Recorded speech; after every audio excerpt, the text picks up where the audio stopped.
Good Thursday evening and welcome to the NCWLIFE Evening News. I'm Grant Olson. Before we get to tonight's top stories, let's head outside, take a look outside our weather window from this afternoon. And yeah, those are peaks of blue sky as we look down at the Wenatchee Valley from our beautiful Sky-Fi tower camera. It's up on Wenatchee Heights. Still some clouds out there. Picked up about 4, maybe 5 inches of snow overnight once again, kind of as predicted. And boy, we have a lot of snow in the Wenatchee Valley right now.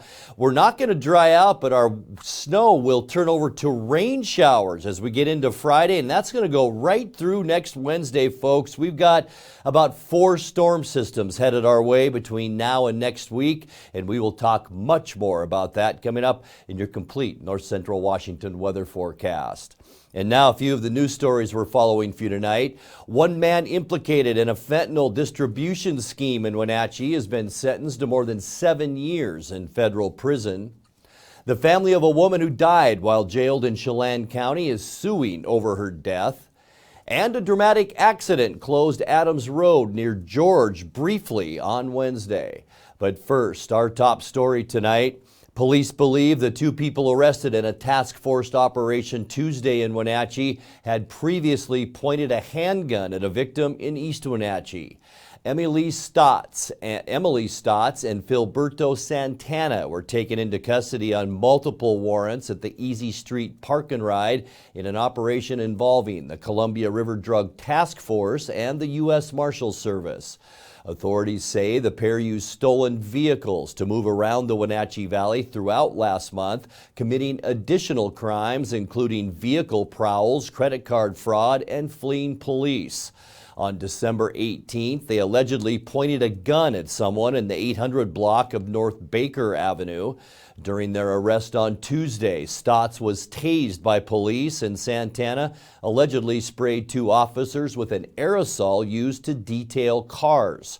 Both appeared yesterday in Chelan County Superior Court. They're charged with offenses including unlawful firearm possession and trafficking stolen property, and additional charges are pending. One man implicated in a fentanyl distribution scheme in Wenatchee has been sentenced to more than 7 years in federal prison. 45-year-old Nabiel David Akhdari of Phoenix, Arizona, pleaded guilty in U.S. District Court last September to 1 count of fentanyl distribution and possession. He was arrested in June of 2022 alongside 36-year-old Brandon Lux of Yakima and 27-year-old Tyson Horner of Wenatchee. The 3 men allegedly partnered in the drug scheme. Lux remains jailed on local charges in Wenatchee. Horner is set to go to trial on similar federal charges next month. Akhdari is still housed in the Spokane County Jail until his transfer to the U.S. Bureau of Prisons. Well, the family of a woman who died while jailed in Chelan County is suing over her death. The family of Blair Austin Nelson says the 42-year-old Wenatchee woman died due to inadequate medical care at the Chelan County Regional Justice Center after she suffered complications from liver disease while in custody. Nelson was held at the jail in November of 2021 after a DUI arrest. Her family's federal lawsuit, filed in U.S. District Court in Spokane, claims that Nelson was clearly suffering a medical emergency when she was booked, but received only limited care before she was found dead in an isolation cell about 15 hours later. She was the second detainee to die that year in the jail's custody. A dramatic accident closed Adams Road near George briefly on Wednesday. The Grant County Sheriff's Office says a propane truck rolled off the roadway about 11:30 a.m. between Road 6 Northwest and Road 8 Northwest. No other vehicle was involved and the driver suffered only minor injuries, but a slow leak from the truck's tank of propane led deputies to close the road for more than 5 hours until the liquid fuel could be transferred to another tanker truck and the semi could be towed off. Adams Road reopened at about 5 p.m. When we come back, the Douglas County Sheriff's Office is warning citizens about telephone scams involving Douglas County courts.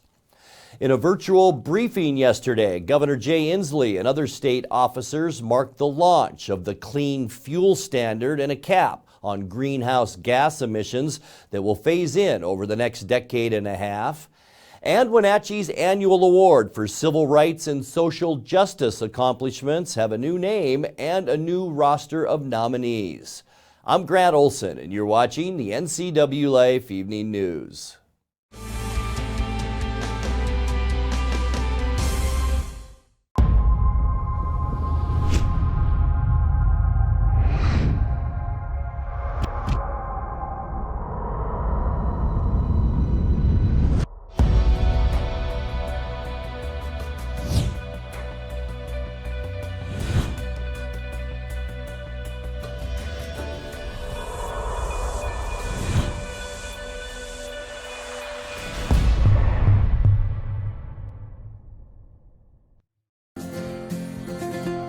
At Local Myth Pizza, we believe in real food, freshly prepared with only premium ingredients. Our cheeses are imported from Italy. Our sauces, dressings, and even our sausages are made in-house fresh daily. Featuring Northwest craft beers and 30 Chelan Valley wines and ciders. Family fun and amazing food. Eat local, drink local, and be local at Local Myth Pizza. Come see why Sunset Magazine says you can't beat Local Myth Pizza.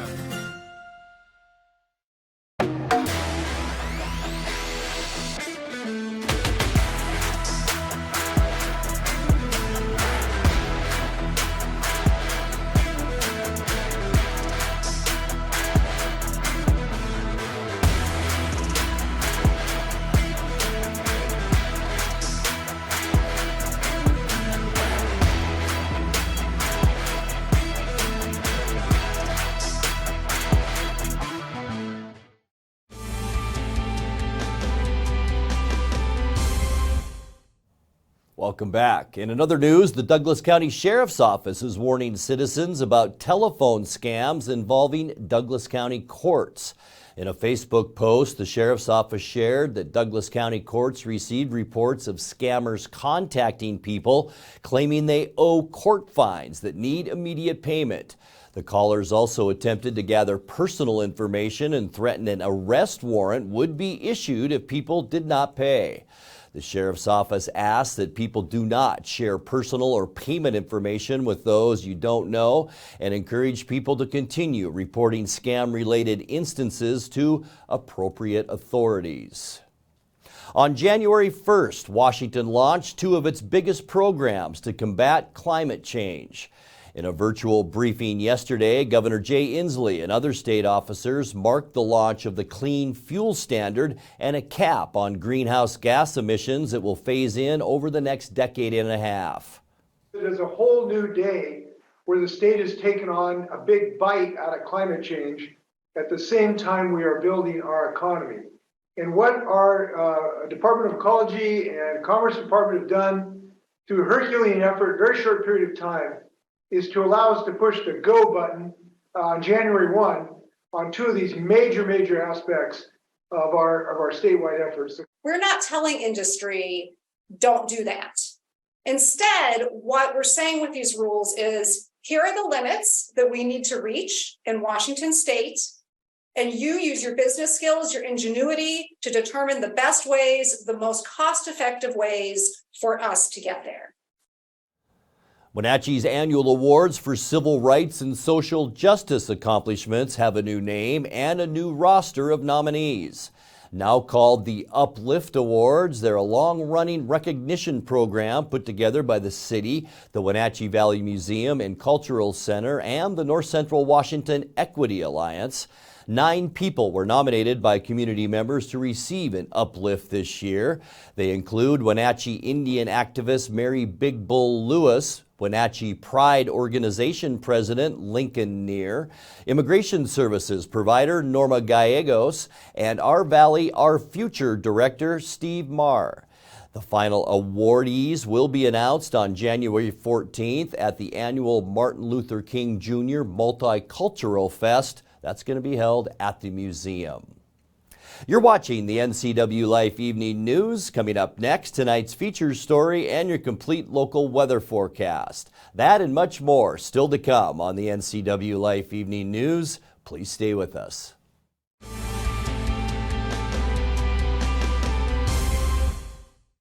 At D.A. Davidson in Wenatchee, they believe your investment success begins with a personalized plan.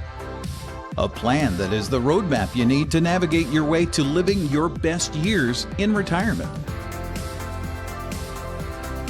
D.A. Davidson can help you create a plan so you can take the time to enjoy the finer things in life.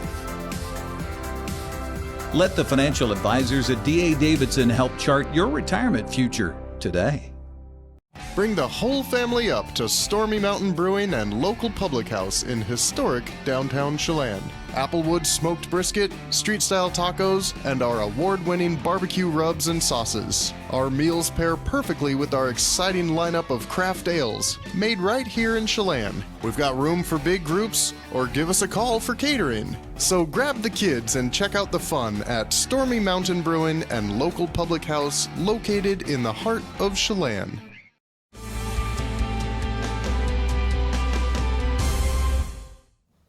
Welcome back to the NCWLIFE Evening News. Time now for our weekly Pause for Pets feature from the Wenatchee Valley Humane Society. Tonight we meet a dog named Opie.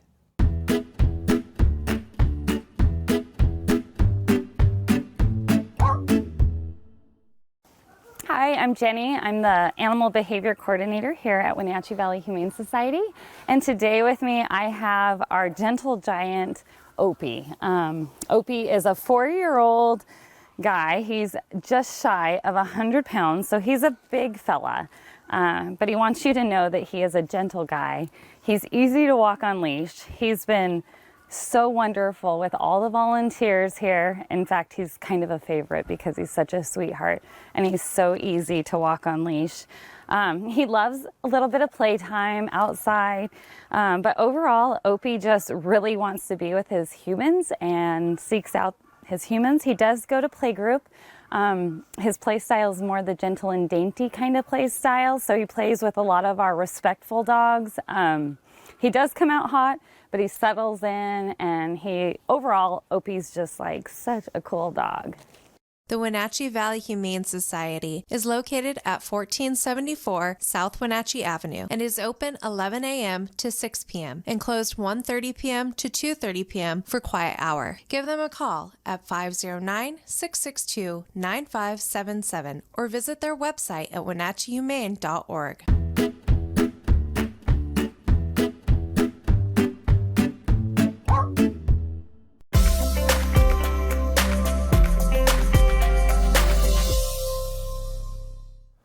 Time to take a look now at your North Central Washington weather forecast as we inch closer to our upcoming weekend. Beautiful shot from our Nattipock Ridge Sky-Fi Tower camera overlooking the beautiful Cascades. A little bit of valley fog sucked into the valleys in the Cascades today and some low-hanging clouds, but we did see a peek or two at the sunshine today. But overnight, 3 to 5 inches of new snow. And when we get these overnight snows, this is what we see in the morning. Luckily for us, the snowplow drivers around the Chelan and Douglas County areas do an outstanding job of keeping those roads clear. And just keep in mind, there's lots of blind spots in a snowplow truck, so keep your distance and especially never pass a snowplow on the right side. So give the guys a break. No snow in our forecast, but they did a great job this morning. 34 our high temperature today unofficially at the airport, and that for the first time in a long time, actually above normal, 2 degrees above. 32 is our normal high, 50 is our record, and that was set in 1962. This morning we started out at 28, and that's above our normal of 23. Our record cold 8 below zero, and that was set in 2004. We did pick up almost 3/10 of an inch of precipitation out of that snow overnight. Boy, it was heavy west stuff, wasn't it? And that now gets us to 0.28 of an inch since January 1st. That should be on the rise as we make our way through the week. Snowfall to date with that snow overnight, can you believe it? 37.5 inches, and here we are on January 5th. We've got a ways degrees to go. Sunrise 7:48 and the sun set this afternoon at 4:25. The good news is we're going to gain about an hour of daylight as we get into the end of January, so just hang in there. Tomorrow's high temperature is going to tick up a little bit, 39 for Moses Lake, 38 for Ephrata, and 37 in Quincy, about 36 in the Wenatchee area. Just a little bit cooler west of the Columbia Basin, Leavenworth at 34 and Chelan 35, your afternoon high temperature tomorrow. As we look at tonight, let's talk first about what we're going to see over the next 5 to 6 days, a very wet weather pattern. Here's our storm system moving in tomorrow. This will be over the weekend, and then we have 2 more storm systems. They're all lined up to move right into the Pacific Northwest, so we are in for a wet period tonight. A bit of a break from all of that, mostly cloudy and mild. We'll see overnight low temperatures with some clouds around, mainly in the upper 20s. Most of the precipitation will be over in western Washington. For Friday, cloudy skies, not much activity during the day, but as we kick it into gear into Friday night, we're going to see that mix of snow and rain. It's likely Friday night with high temperatures tomorrow in the mid-30s. For Saturday, cloudy, rain and snow likely throughout the day. It's just going to be persistent on Saturday. Here we go into the afternoon hours. High temperatures will be a bit warmer though. We're going to climb into the upper 30s to kick off our weekend. Here's our next round of storminess then on Sunday. 70% chance of rain and snow. It's going to push through, stop, and then push through again as we move through our day on Sunday. Again, high temperatures in the upper 30s. And then kicking off our next work week, storm number 4, cloudy with rain and snow likely. This is going to be our day pretty much, folks, on Monday. We're going to stay on the mild side though. That's the good news out of all this. High temperatures in the upper 30s. For Tuesday, our break day, mostly cloudy. We're just talking isolated showers. We may even see a good deal of sun Tuesday afternoon. Look at that, high temperatures near 40 degrees on Tuesday. And then, we get right back into the wet stuff on Wednesday. Cloudy with rain and snow likely. A double shot of low pressure moving into the west coast. We'll see high temperatures by the end of our forecast, staying mild into the upper 30s. Let's take a look now at that 7-day forecast brought to you by Apple Valley Honda. And tonight, our overnight lows, once again on the mild side, 28 degrees. Evening rain and snow tomorrow night. I think it'll be mainly snow for Friday, 36 your high tomorrow. And then we warm up as we get into the upcoming weekend. Saturday, rain and snow likely at 38, a 70% chance of the wet stuff on Sunday and 37. And then it's likely all day long for Monday with a high on the mild side around 38. Isolated showers Tuesday and 40. And then we are back into the wet stuff once again on Wednesday. Rain and snow likely, cloudy skies with a high temperature of 38. And that's a look at your local weather forecast. Coming up next, tonight's sports report with Eric Granstrom and more as the NCWLIFE Evening News continues right after this.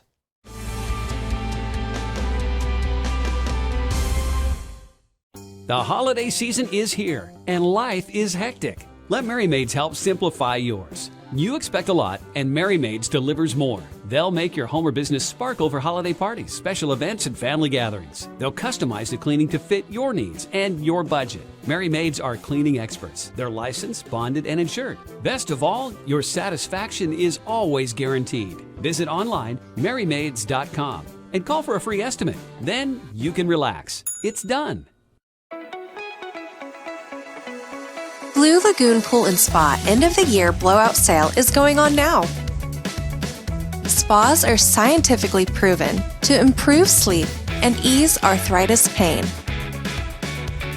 Let us help you find the perfect spa today.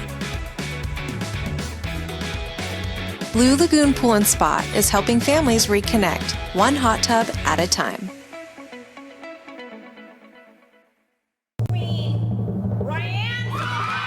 It all starts somewhere. Join the NCWLIFE channel for live coverage of the Apple Blossom Top 10 selection process. Tune in to our Facebook page for the Get to Know You on Monday at 6 p.m., the Top 10 speeches Tuesday at 10 a.m., and the Top 10 announcement at 6 p.m. Coverage is brought to you by Coldwell Banker Cascade, Confluence Health, Harvest Valley Pest Control, and Wenatchee Valley Dispute Resolution Center. Watch it all on the NCWLIFE channel Facebook page. And now it's a sports update on the NCWLIFE channel. And a happy Thursday to you. Seahawks coaches and players met with the media for the first time since Monday's incident with Damar Hamlin.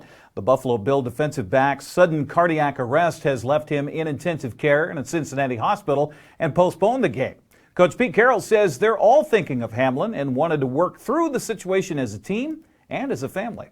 We're all trying to send as much support and love and whatever we can with the prayers and whatever we can with our considerations of how we can help out as an organization, as individuals, and all that. And the thing that we met this morning on to talk about it so that we could see where the players were coming from. I got around to a bunch of guys before that meeting to try to just see what has taken place and where we were and before addressing the group. And just a couple things that were really fundamental about it is that we're fortunate that Damar's life was saved on the field, and so that's. How could that possibly have happened? Well, it's because how organized and how structured we are to try and be there for whatever the needs are in terms of supporting, all the health issues that can take place. And it's just fortunately that was available and we were able to do that. And then, we're just holding on daily, as everybody is, to see what the next report is and what comes out of, out of the hospital and all that. But it was really important, I think, for us to recognize that everybody went through a first-time experience kind of, at the same time. And we responded and reacted as players and coaches and people were really tied to the game. And it was a dramatic moment in all of the trauma. And we also found out that all of our families also reacted too, and everybody immediately got phone calls from moms and dads and grandpas and aunts and uncles and loved ones and all of that, just trying to share the moment and see what just happened and what do we think and all that. And so I think respecting the fact that people see it as through their own eyes for the first time and they have a response to it, that we need to be there for them and be available in every way that we can. By the way, great news on Hamlin. He's communicating. He's communicating with his family. He's awake. The first question he asked via writing, who won the game? The doctor said, you won the game. Dr. Jonathan Dresner, a team physician with the Seahawks and the University of Washington Hospital's director of sports cardiology, spoke with the team and media yesterday and about the preparations made for emergencies such as what happened on Monday. There's lots of preparations that all of the teams throughout the NFL take. Been really impressed with the emergency action plans that are required by the league. As a team, this is something that we prepare for and we plan for. No one wants an emergency to happen on the field. There's a variety of different on-field emergencies that can occur, and sudden cardiac arrest is one of them that we do prepare for, and we hope never happens. Every team in the league is required to have a written emergency action plan. Every team in the league is required to practice and rehearse their response to an on-field emergency, which includes different scenarios. It includes players going down prone, going down supine, face up, with different equipment, and potentially with different medical emergencies. So we practice this here at the facility every year before the season starts. We practice at the stadium with all emergency personnel there. We have our paramedic team there. We have our emergency room physicians and our airway management physicians who are there to help us and assist in case of an emergency.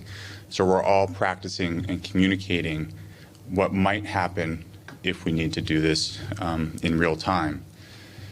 In addition, before every game, we meet with the visiting team, or if we're on the road with the home team, with all of the personnel who are there on the sidelines. So as you know, there's a large group of medical personnel that take care of the athletes during game time. We have our incredible athletic training staff, team physicians, our airway physicians, we have neurotrauma consultants, etc. And everyone is meeting before the game, that 60-minute medical meeting, to talk about what might happen. and we identify and we have that face-to-face time. And for me personally, it's important to know who I'm going to be working with in case there is an emergency. So getting to know who that airway management physician is on the road, shaking their hands, seeing them face-to-face, knowing who I'm going to call for help is important, and we do that before every game. Dr. Dresner also says there are many reasons why sudden cardiac arrest can occur. Sudden cardiac arrest in general in young athletes is caused by underlying heart conditions that they usually don't know about. Structural heart disease such as cardiomyopathy or electrical heart diseases that can cause the heart to go into abnormal rhythm potentially during exercise. In the NFL, of course, athletes are heavily screened for underlying heart conditions. There are some traumatic causes of sudden cardiac arrest, like commotio cordis, which is blunt trauma to the chest. In this particular incident Monday night, I think we don't know what the cause was. Everyone has seen the hit, but we don't know what the cause is, and I think it's inappropriate to speculate if this was trauma-induced or from something else. And I know that the great medical staff at the University of Cincinnati, in coordination with Buffalo Bills, will do their best to figure all this out. Doctors and emergency crews will be on hand, of course, on Sunday. Seattle hosts the Rams on Sunday at Lumen Field, 1:25 in the afternoon, that game on Fox. Well, the men's college basketball season resumes after the holiday break today. Washington State visits Arizona State. That game underway on the Pac-12 network. Eastern Washington hosts Portland State coming up at 6. Washington plays at number 5 Arizona at 8 o'clock tonight. That's on FS1. 9th-ranked Gonzaga also on the road to face San Francisco at 8 o'clock. That's on ESPN2. On the ladies' side, it's Haley Van List's Louisville Cardinals hosting Georgia Tech. That game underway on the ACC network. Eastern Washington visits Portland State at 6 o'clock, while number 20 Gonzaga hosts San Francisco. Boys swimming happened earlier today. In fact, they're probably still swimming. Wenatchee Panthers hosting the Eastmont Wildcats at Wenatchee High School. Also, not much happening in the world of prep basketball tonight. Brewster's hosting Manson at 6 o'clock in girls play. On the boys' side, Oroville visits Wilbur Creston at 6. Brewster welcomes Manson at 7:30. On a busy wrestling schedule tonight, Chelan's hosting a double duel as they'll face Omak at 6. Quincy and Cascade will wrestle at Chelan also at 6 o'clock. Then at 7, it's Chelan versus Quincy, while Omak takes on Cascade. Afraid Tigers on the road at Prosser. That's coming up at 7 o'clock. NCWLIFE will be at Eastmont High School tomorrow night for hoops. Eastmont will host Sunnyside in Big 9 basketball. Girls at 5:45 live on Facebook, then on TV at 10:30. Wildcats and Grizzly boys will face off at 7:30 on Facebook. I'll be along Grant Olson with your play-by-play right here. Also, the Seattle Kraken continue their 7-game road trip tonight. They are in Toronto. In fact, that game is in the latter stages. It began earlier at Scotiabank Arena. It's on Root Sports Northwest. That's a look at sports news. Grant, back to you. Thanks a lot, Eric. And now let's check in with our friend Dan Kuntz for a look at what's coming up tomorrow morning on Wake Up Wenatchee Valley. Dan? On the next edition of Wake Up Wenatchee Valley, Jamie Donegan, Robin, Follies. It's back, 75th anniversary, right, Robin? Yep, it is. Come on down and support the Wenatchee Valley Follies Guild and Children's Foundation. Directed by Jamie Donegan, and this is a show open to the community. Come down if you've always wanted to be a part of a show and feel that energy of standing in front of an audience and singing and dancing and having the time of your life. This is for you. Everybody's in. You made it. Yay. And who knows, you may even meet a member of the Backstreet Boys. Tomorrow's edition of Wake Up Wenatchee Valley. Back to you. Thank you very much, Dan. And that will do it for our newscast tonight. For more on these stories and other news from around North Central Washington, you can find us on Facebook or our website at ncwlife.com. And remember, if you see news happening, we'd like to hear from you. You can send us an email at news@ncwlife.com or give us a call at 888-6295. I'm Grant Olson. Thanks for being with us. Have a great night.